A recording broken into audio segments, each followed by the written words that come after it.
Take advantage na sir kasi kulang sila ng ano eh. Kulang sila ng player. Doon. Second, anim lang sila. Kompleto lang yung team para marami magpalit-palit. Oo. Private na lang. Mahabol din. Kasi malalakas din naman yung mga team eh. At kakausapin ka lang muna kayo sir ha, para...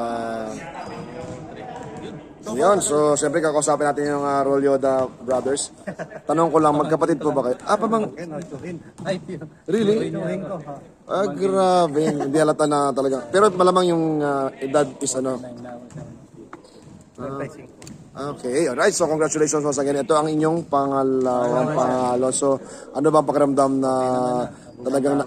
Oo nga kasi parang nagiging talagang mas...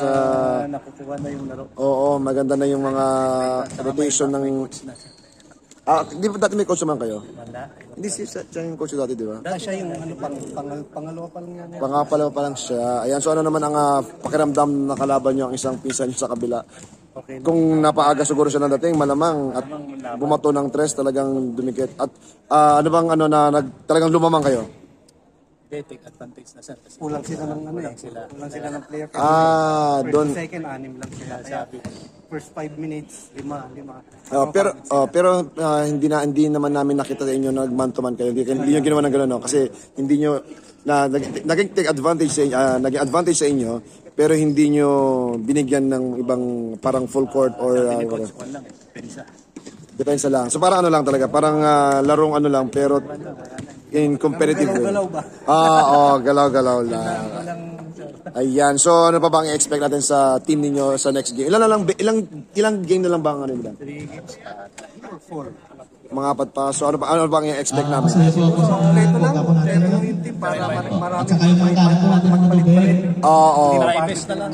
Mahabol din. Kasi malalakas din naman yung mga team eh. Oo, pero siyempre hindi naman kayo magpapaano. Kasi narinig ko kanina nga sinisigaw ni Garcia na bilisan natin. So talagang nagkakaroon na kayo ng sago para 'di ba parang habang tumatagal lalo yung ano Nakakuha na lahat ng malaro. na-adapt na. Ngayon, so baka meron pa kayong nakalimutang sabitin, although hindi pa nga naipapalabas yung first video nyo. So ano, baka meron pa kayong gustong batiin? Shoutout na lang sa Salam Boys.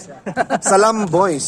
Taga-Salam kasi yung mga Salam yun ba yung sa ano? Yung pumasok sa Salam Company. Salam Company yun? Ayun! Ayan, so congratulations. Ayan sa inyo ang Rolyoda Brothers na lang sabihin natin. Kasi, ayan, so talagang abangan natin ang laro nila sa next game. And congratulations once again sa kanilang pangalawang panalo dito sa PLBL. Rolyoda, Peter Rolyoda and Julius Rolyoda. Alright.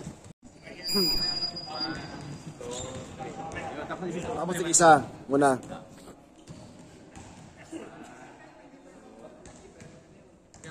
Ikaw naman. At kakausapin ka lang muna kayo sir ha. Para...